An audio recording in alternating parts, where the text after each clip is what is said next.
சரி எது தப்பு, எதை எப்படி செய்யணும், எதை எப்படி செய்யக்கூடாது, இன்பம் எப்படி இருக்கும், துன்பம் எப்படி இருக்கும், வெற்றி எப்படி இருக்கும், தோல்வி எப்படி இருக்கும், இது எல்லாத்தையுமே சமுதாயத்தில் வாழ்ற அனுபவத்தின் மூலமா ஒருத்தன் தெரிஞ்சுக்கிறான்னா அப்ப இந்த சமுதாயம் தானங்க ஐயா அவனை தட்டி வளர்க்குது. ஒரு நல்ல தலைவனின் அடையாளமே தாம் பக்கம் ஆபத்தையும் தான் மக்கள் பக்கம் பாதுகாப்பையும் கொடுப்பான்டா. போடா நீ ஜெயிப்ப, ஜெயிச்சு எல்லாத்துக்கும் சர்வீஸ் பண்ணுனாங்க. இப்படி அன்பான கண்டிப்பான நல்லதை சொல்லிக் கொடுக்கும் பெற்றோர்கள் இருந்தா மட்டும்தான் இன்றைய குழந்தைகள் நாளைக்கு மனிதர்களா வர முடியுங்க. பெத்தவங்களை பிள்ளைங்க திட்டி வளர்க்கணுமா? திட்டி தாங்க வளர்க்கணும். விரல்களை தாண்டி வளர்ந்ததை கண்டு நகங்களை நாமும் நறுக்குவதுண்டு. ஒரு கவிஞன் அழகா சொன்னாரு, நம்மளோட விரல்ல ஒரு நகம் நீண்டு வளர்ந்தா கூட அதை நம்மளுக்கு வெட்டணும்னு தோணுது. அதே மாதிரி தான் நம்ம வீட்டுல ஒரு கார்டன்ல ஒரு செடி வளர்த்தா கூட டெய்லி அதை ட்ரிம் பண்ணணும்னு தோணுது. ட்ரிம் பண்ணா மட்டும்தான் அது அழகா வளரும். அதனாலதான் சார் சொல்றேன், பெத்தவங்க பிள்ளைங்களை ட்ரிம் பண்ணி வளர்த்தா தான் அந்த பிள்ளை நாளைக்கு நல்ல மனுஷனா உயர்வான்னு. அப்பா சின்ன வயசுல நிறைய கதை எழுதுவாரம்மா. அது எனக்கு தெரியாது, இப்போதான் எனக்கே தெரியும். அவர் சொல்லி தான் எனக்கு தெரியும். நிறைய கதை எழுதி நிறைய பத்திரிகைகளுக்கு அனுப்பிச்சிருக்காரு. ஆனால் எதுவுமே பிரசுரமாகலை. ஆனால் அதுக்கு பெற்றோர்கள் சொன்னது வந்து பயனளிக்கல, ஆசிரியர்களும் இது பண்ணியிருக்காங்க, பயனளிக்கல. ஆனால் அங்கே இந்த சமுதாயம் கிட்ட கேள்வி என்ன தெரியுமா? நீ கதை எழுதி என்ன பண்ண போற? முதல்ல படிக்கிற வழியை பாரு, எதுக்காக நீ எழுதுற அப்படின்னு ஒருத்தங்க கூட ஊக்கப்படுத்தல. அதனால தான் அவர் வந்து கதை எழுதுறதையே விடக்கூடிய சூழ்நிலை வந்துருச்சு. என் அப்பா என்கிட்ட சொல்லுவார், அன்னைக்கு மட்டும் இந்த சமுதாயம் உன்னால முடியும் அப்படின்னு சொல்லியிருந்தா இன்னைக்கு நான் பெரிய கதாசிரியரா வந்திருப்பேன். இந்த சமுதாயம் தட்டி கொடுக்கல, அதனாலதான் இப்படி வந்துட்டேன். என்னதான் பெற்றோர்கள் நல்லா இருந்தாலும் ஆசிரியர்கள் நல்லா என்ன சப்போர்ட் பண்ணாலும் இந்த சமுதாயம் வந்து ஒரு மனுஷனை தட்டி கொடுக்கல அப்படின்னா அது அந்த மனுஷன் வந்து ரொம்ப சோர்ந்து போவான் அப்படின்னு சொல்றாங்க. அதனாலதாங்க சொல்றேன், இன்றைய சூழ்நிலையில் இனிமேல் பிள்ளைகளை இந்த சமுதாயம் தட்டி கொடுத்து வளர்க்க வேண்டும் அப்படின்னு. உங்களுடைய ஒவ்வொரு வார்த்தையும் ஒரு வாழ்க்கையை மாற்றும் சக்தி கொண்டது. இதை மட்டும் நீங்க என்னைக்குமே மறந்துடாதீங்க. நான் இந்த சமுதாயம் தட்டி கொடுக்கணும் அப்படின்னு பேசிட்டு உங்ககிட்ட அத்தனை பேர்த்துக்கிட்டையும் ஒரு கோரிக்கை வைக்கிறேன். யாரை பார்த்தாலும் அவங்களுடைய திறமையை வந்து நீங்க பாராட்டுங்க, தட்டி கொடுங்க. பெருசா நம்ம ஒன்றும் சாதிச்சிட போறது இல்லைங்க. நம்ம பெரிய பெரிய சாதனைகள் செஞ்சாலும் ஒருத்தருடைய நம்ம பேசுற ஒரு வார்த்தை ஒருவருடைய வாழ்க்கையே மாற்றுது அப்படின்னா அதை விட பெரிய சந்தோஷம் என்னங்க இருக்கு? மலை சாய்ந்து போனால் சிலையாகலாம், மரம் சாய்ந்து போனால் விலையாகலாம், மலர் சாய்ந்து போனால் சரமாகலாம், மனம் சாய்ந்து போனால் என்ன செய்யலாம்? தட்டி கொடுக்கலாம். ஆமாங்க, அதுதாங்க உங்க அத்தனை பேர்த்துக்கிட்டையும் நான் கூப்பிட்டு சொல்றேன், வாங்க தட்டி கொடுக்கலாம், ஒரு மனுஷனை தட்டி கொடுத்து வாழ்க்கையில உயர்த்தலாம் அப்படின்னு சொல்லிட்டு. ஆகவே இன்றைய சூழ்நிலையில் இனிமேல் பிள்ளைகளை இந்த சமுதாயம் தட்டி கொடுத்து வளர்க்க வேண்டும் என்று கூறி நாம் தட்டி கொடுப்போம், நமது நாட்டையும் உயர்த்தி விடுவோம் என்று கூறி வாய்ப்பளித்தமைக்கு நன்றி. 50 லட்சமும் 60 லட்சமும் 70 லட்சமும் 1 கோடியும் கொடுத்து வாங்கிய மருத்துவ சீட்டை ஒரு தேர்வு எழுது, அந்த தேர்வின் மூலமாக நீ தேர்ந்தெடுத்து மருத்துவனாக வா என்று சொன்ன இந்த சமுதாயம். இறந்துட்டாரு, நான் வருத்தப்படுறேன். என் அண்ணன் இருந்தா நான் வருத்தப்படுவேன். ஆனா 6000 சீட் 1.5 லட்சம் பேர் தமிழகத்தில் மட்டும் எழுதியிருக்காங்க. காசு கொடுக்காம மருத்துவனா வரப்போறான், காசு வாங்காம சத்தியமா அவன் சமுதாய சேவை செய்வான். நிகழ்ச்சியை பார்த்துட்டு இருக்கிற யாருமே என்னுடைய பிள்ளையையோ என்னுடைய மகனையோ இந்த சமுதாயம் காப்பாற்றி விடும் என்று நம்பி விடாதீர்கள். என்னுடைய பிள்ளையையோ என்னுடைய மகளையோ இந்த ஆசிரியர்கள் காப்பாற்றி விடுவார்கள் என்று நம்பி விடாதீர்கள். நீங்க தான் ஒரு தனி மனிதன் ஒரு பெண்ணின் துன்பத்தை போக்குகிற பொருளை கண்டுபிடிச்சான். கண்டுபிடிச்சதுக்கு இந்த சமூகம் தந்த பரிசு சானிட்டரி நாப்கின்னுக்கு 18% ஜிஎஸ்டி வரி. எப்படி அதை பயன்படுத்த முடியும்? ஏன் நாகராஜ் உங்களுக்கு அந்த பிஜேபி மேல அவ்வளோ கொலவெறி? சாச்சே சார், நான் என்ன 104 பேரோடையா பிறந்தேன்? எனக்கு இடியும் பிடிக்காது, அடியும் பிடிக்காது. ஆனால் பெரிய மானஸ்தையா 104 பேரோட பதவி ஏற்க போகிறோன்னு சொல்கிறப்பயே நான் போகமாட்டேன்னு சொல்லணும். நான் அரசியல் பேசலை. பதவி ஏற்று 56 மணி நேரம் கழித்து சுற்றி முற்றி பார்த்துட்டு எவனும் நமக்கு ஓட்டு போட மாட்டான் போலக்கடா, நம்ம கதை இதோட முடிஞ்சு போச்சுன்னு ராஜினாமா பண்ணிட்டு போகிறீங்களே.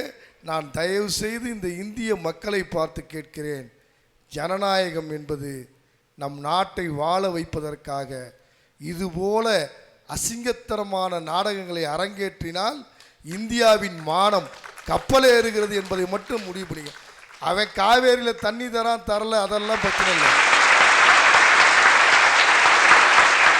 நிறைய பேர் பேசினாங்க, நிறைய விஷயங்கள் கேட்டேன் நான். பட் என்னோட வாழ்க்கையில் நான் அனுபவித்தது வந்து சமுதாயம் தட்டி வளர்த்ததுனால தான். நான் ஒரு கிராமத்தில் பிறந்து +2 வரைக்கும் படிச்சுட்டு இன்றைக்கி நான் ஒரு 100 பேருக்கு வேலை கொடுத்துட்டு இன்டீரியர் டிசைனிங்கில் கோயம்புத்தூரில் இன்றைக்கி வரைக்கும் ஒரு 550 ப்ராஜெக்ட் நான் பண்ணியிருக்கேன். அப்படின்னா சமுதாயம் வந்து எனக்கு நிறைய ஒரு 5-6 ஃப்ரெண்ட்ஸ் சர்க்கிளில் நிறைய பேர் ஊக்குவிச்சு என்னை தட்டி கொடுத்ததுனால மட்டும்தான் நான் இன்றைக்கி இத்தனை 100 பேருக்கு என்னால் வேலை கொடுக்க முடிஞ்சது. சமுதாயம் மட்டும்தான் அதுக்கு காரணம்னு என்னால் சொல்ல முடியும். சார், உச்சநீதிமன்றம் சொன்னால் எப்போதும் கேட்கணும் சார்.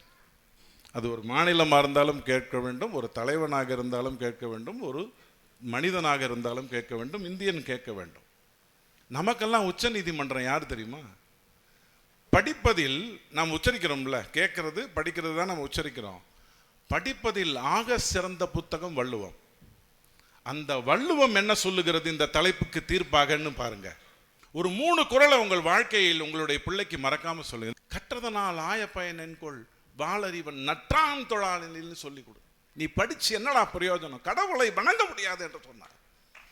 நீ கடவுளை வணங்க மாட்டே என்று சொன்னால் நீ படித்து பிரயோஜனம் இல்லை என்று வள்ளுவன் சொன்னானே. 70 வருடமாக நாத்திகம் தமிழகத்திலும் இந்தியாவிலும் தோர்த்து நிற்கிறதே, அதை முதலில் சொல்லிக் கொடுங்க. 2வது குறளை மறந்துடாதீங்க, ரொம்ப முக்கியம். யாகாவாராயினும் நாகாக்க காவாக்கால் சோகாப்பர் சொல்லி இழுக்கப்பட்டு சிலையை உடை என்று சொல்லி கொடுக்க வைக்காதே. அது ரொம்ப முக்கியம். முதல்ல சொன்னோம்ல இந்துத்துவம் வேணும்னு, 2வது ரொம்ப சொல்றோம், யாகாவாராயினும் நாகாக்கன்னு சொல்லி கொடுங்க. சிலையை உடை என்று சொல்லி கொடுக்காதீர்கள். அந்த சிலைக்கு பக்கத்தில் ஒரு தூணை வைங்க. தமிழன் ஒரு காட்டு மிராண்டி, தமிழ் ஒரு காட்டு மிராண்டி மொழி என்று சொன்னதுன்னு சொல்லுங்க. உங்க எதிர்வினையை அப்படி காட்டுங்க, அதுல எந்த தப்பும் இல்லை. ஆனா அது 3வது குறள் ஒன்று இருக்கு. அதுதான் நம்ம இஸ்லாத் சகோதரர் வந்து பெருமைப்படுத்திய ஒரு விஷயம். எப்பொருள் யாரார்வாய் கேட்பினும் அப்பொருள் மெய்ப்பொருள் காண்பது அறிவு. பேசுறவன் கிறிஸ்துவனா இஸ்லாத்தவனா இந்துத்துவனா என்று பார்க்காதே, அவன் பேசுகின்ற பொருள் அந்த மெய் என்ன என்று பாருங்க. கோரசித்திரை பற்றி பல மேடையில் உணர்ச்சிகரமாக சொல்லுவார். கிட்டத்தட்ட 3 மாதத்துக்கு ஒரு முறை பௌர்ணமி தோறுமே அந்த குமாரசாமி எங்கள் கோரக்கருடைய சன்னதிக்கு வந்து கொண்டிருந்தார். நான் சொன்னேன், என்னென்ன எதுக்காக வரீங்கன்னு. திருநள்ளாறு சனீஸ்வரனுக்கு போய் யாகம் பண்ணிட்டு இங்கே வருவார். அன்றைக்கி ஃபோன் பண்ணோன்னு சொன்னார், யோசிச்சு பாருங்க, அண்ணன் சொன்ன மாதிரி கடவுள் இருக்காதுக்கு உதாரணம் என்ன தெரியுமா? வெறும் 38 சட்டமன்ற உறுப்பினரை கொண்ட ஒரு குமாரசாமியை இன்றைக்கு முதலமைச்சருக்கு கொண்டு போயிருக்கிறார் என்று சொன்னால் அது கோரக்கர் போல உண்மையான ஆன்மீகத்தை நம்பிய ஆண்டவனின் அருள் என்பதை மறந்துடாதீங்க. அதுதான் உண்மையான ஆன்மீகம். சான்றோன் என கேட்ட தாயின்னு சொல்றாரு. யார சொல்றாரு? ஆசானையா சொன்னாரு, சமுதாயத்தையா சொன்னாரு? தான்றோன் என கேட்ட தாயின்னு சொன்னார். தாயின்னு சொல்லிட்டு விட்டுட்டாரா? நம்ம சினிமா நடிகர்களுடைய அம்மா சென்டிமெண்ட் மாதிரி இல்ல, அழகா கொண்டு வந்து தந்தைக்கு சொன்னாரு. என்ன சொன்னாரு? இவன் தந்தை என்னோன்றான் கொள்ளென சொல் அப்படின்னு சொன்னார். யாரை காட்ட சொன்னாரு? ஒருத்தன் பெரியாளா வரான்னு சொன்னா அவனுக்கு யாரை காட்டணும்னு சொன்னாரு? இவன் தந்தை என்னோன்றான் கொள்ளென சொல் அப்படின்னு சொன்னார். ஸோ தாயையும் தந்தையும் பெருமிதப்படுத்திட்டார் இல்லையா, அற்புதப்படுத்திட்டார் இல்லையா? அப்ப பொறுப்பு கொடுக்காம இருப்பாரா? உச்ச நீதிமன்றமாச்சே எங்க வள்ளுவன், தோன்றி புகழோடு தோன்றுகாக்திலார் தோன்றலில் தோன்றாமை நன்றுன்னு சொன்னான். ஒரு இடத்துக்கு நீ போறேன்னு சொன்னா அந்த இடத்தில் உன்னுடைய முத்திரையை பதிக்க வேண்டும். அதுதான் தோன்றி புகழோடு தோன்று அக்திலார் தோன்றலில் தோன்றாமை நல்ல. 104 பேர் உனக்கு கிடைச்சிருச்சு, 8 பேர் கிடைக்காதுன்னா ஃப்ளோர் டெஸ்ட்ல போய் அனாவசியமா டைம் வேஸ்ட் பண்ணாத, ராஜினாமா பண்ணிட்டு வெளில வாங்கினார். தோன்றி புகழோடு தோன்றுக அக்திலார் தோன்றலில் தோன்றாமை நன்றுன்னு சொன்ன வள்ளுவன் அந்த பொறுப்பை யார்கிட்ட கொடுத்தான் தெரியுமா? ஆசிரியர்கிட்டயா கொடுத்தான்? சமுதாயத்திட்டியா கொடுத்தான்? அவை இருப்ப முந்தி இருப்ப செயல் யாருக்கு சொன்னான்? தந்தைக்கு சொன்னான். சார், நான் 5வது முடிச்சுட்டு 6வதுக்கு ஒரு ஸ்கூல் போகணுங்க சார். என் கூட படித்த பையனுங்கெல்லாம் ப்ரைவேட் ஸ்கூல் போயிட்டு இருக்காங்க. அந்த ஸ்கூலில் தான் எனக்கு சேரணும்னு ஆசை. எங்கள் அப்பாவை கூட்டிகிட்டு போகிறேன். அப்பா இந்த ஸ்கூல் போனால் இந்த ஸ்கூல் தான் போவான்ப்பா, வேறு ஸ்கூல் போக மாட்டேப்பான்னு சொல்லிட்டேன். எங்கள் அப்பாவும் அந்த ஸ்கூல் கூட்டிகிட்டு போகிறாங்க. போய் அந்த ஸ்கூலில் போய் கேட்குறேன் தான் சீட்டு தரவே இல்லை சார். எங்கள் அப்பா வீட்டுக்கும் பள்ளிக்கூடத்துக்குமே என்னை கூட்டிகிட்டு ஒரு 10-15 நாள் அலைகிறார் சார். அந்த ஸ்கூலில் எனக்கு சீட் கிடைக்கவே இல்லை.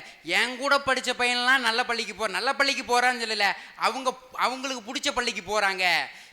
நான் மட்டும் வேற பள்ளிக்கு போகிறேன். எங்கள் அப்பா வேற பள்ளியில் சேர்ந்து படிக்க வச்சார் சார். அப்படி எங்கள் அப்பா வேற பள்ளியில் சேர்ந்து என்னைய படிக்க வச்சார் சார். எந்த பள்ளிக்கூடத்தில் எனக்கு சீட்டு இல்லைன்னு அந்த பள்ளிக்கூடம் சொல்லிச்சோ, இன்னைக்கு அந்த பள்ளிக்கூடத்தில் ஆசிரியர் ஆகிற அளவுக்கு என்னை எங்கள் அப்பா படிக்க வச்சிருக்காருன்னா அதுக்கு காரணம் எங்கள் அப்பா என்னைய வளர்த்த விதம்தாங்க சார். இன்றைக்கு இருக்கிற சமூகத்தில் குழந்தைகளை நீங்கள் புத்தக புழுவாக மாற்றுறீங்க. அதனால தான் வைரமுத்து சொன்னா, புத்தகங்களே தயவு செய்து குழந்தைகளை கிழித்து விடாதீர்கள். ஏன் இன்றைக்கு இருக்கிற சமூகத்தில் படிக்கிறது மட்டும்தான் வாழ்க்கையா? படித்து பெரியாள் ஆகிட்டா போதுமா? படிக்கிறது எதுக்கு, பிடிக்கிறது எதுக்குன்னு பார்க்கணும். அவனுக்கு எது பிடிக்கிறதுன்னு பார்த்து அதை படிக்க வைக்கணும். எத்தனை பேர் தெரியுமா இன்றைக்கி விவசாயம் கெட்டு போச்சுன்னு மேடையில் எல்லாம் இது ஒரு பெரிய நாகரிகமாக மாறி போச்சு. ஒரு விவசாயின்னு பேசிகிட்டு இருக்கான். விவசாயின்னு பேசுகிற ஒரு வயலுக்கும் வயல் எப்படி இருக்குன்னு தெரியாது. ஏன் எந்த விவசாயியும் தன்னுடைய மகனை விவசாயியாக மாற்ற வேண்டும் என்று நினைப்பதே கிடையாது. கொண்டு போய் அவனை இன்ஜினியர் ஆக்கணும், டாக்டர் ஆக்கணும். யார் உழுவது? ராஜாஜி கொண்டு வந்த குலக்கல்வி திட்டத்தை உண்மையிலேயே நான் விரும்புவதில்லை. ஆனால் விவசாயம் செய்வதற்கு இன்றைக்கு இளைஞர்களுக்கு ஆசை இல்லையே. நாத்து நட்டு களை பறித்து தலையிலே கதிரை சுமந்த பெண்கள் இன்றைக்கும் நமக்கு தெய்வமாக இருக்கிறாங்க. இன்னைக்கு இருக்கிற பெண்கள் சாதாரண சேற்றில் இறங்கி நடக்க வேண்டாம், தரையில இறங்கி நடக்க பழகிறோமா? உலக பொதுமுறையாம் திருக்குறள் அனைவருக்கும் தெரிந்தது. வள்ளுவ பெருந்தகையார் திருவள்ளுவர் ஐயா கிட்ட ஒரு மானிடன் போய் கேட்குறான், ஐயா நான் உலகத்தில் நல்லவனா வாழணும்னு ஆசைப்படுறேன், நல்ல பேர் எடுக்கணும்னு ஆசைப்படுறேன், நான் என்னங்கய்யா செய்யணும் அப்படின்னு சொல்லி கேட்குறான். அவர் பெரிய விளக்கம் கொடுக்கவில்லை, ஏதோ ஒரே ஒரு குறளை உரையாடல் மூலியமா பதிலாக கொடுத்தாரு. என்ன தெரியுங்களா? ஐயா நான் என்ன செஞ்சா நல்ல பிள்ளையாவே நான் கேள்வி கேட்டதுக்கு அவர் சொன்னார் பதிலு, தம்பி கற்க படிப்பா. அவன் பதிலு கேள்வி கேட்கிறான், எப்படி கற்க வேண்டும்? கசடற பிழைகள் இல்லாம கத்துக்கப்பா அப்படிங்கிறாங்க. அப்படி கற்ற பின் அவர் சொல்றார் அதற்கு பதிலே, கற்ற பின் நிற்க, என்ன கற்றுக்கொண்டாயோ அதன்படி நின்று வாழ்ந்து காட்டு அப்படின்னு சொல்லி சொன்னோன்னு, சரிங்கய்யா நீங்க சொன்னதெல்லாம் செய்யறேன், அதுக்கு என்னங்கய்யா பலன் கிடைக்கும் அப்படின்னு, அதற்கு தக அப்படின்னு சொல்லி சார். இப்படிப்பட்ட விஷயங்கள்லாம் இருக்கிற மத்தியில இன்னொரு விஷயத்தையும் செய்திய பதிவு பண்ண ஆசைப்படுறேன். இந்த உலகத்தில் யாருக்கும் எதுவுமே நிரந்தரம் இல்லை. நல்லாவின் பால் முழுவதும் கன்றுக்கு இல்லை, நாரும் பூவின் மனம் முழுவதும் சோலைக்கு இல்லை, நெல்லாகும் கதிர் முழுவதும் நிலத்திற்கு இல்லை, இறைக்கின்ற நீர் முழுவதும் மரத்திற்கு இல்லை.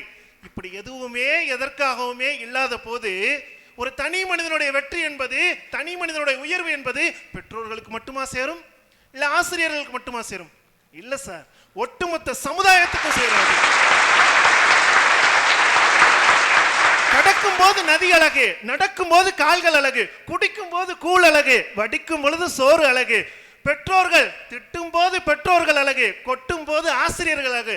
ஆனால் சமுதாயம் தட்டும் பொழுது மட்டுமே ஒரு மனிதன் அழகாகிறான், ஒரு மனிதனுடைய வாழ்க்கை அழகாகிறது. உடனே டவுன்லோட் செய்யுங்கள் Raj digital TV OTT app. வருடத்திற்கு வெறும் 299 ரூபாய் மட்டும்.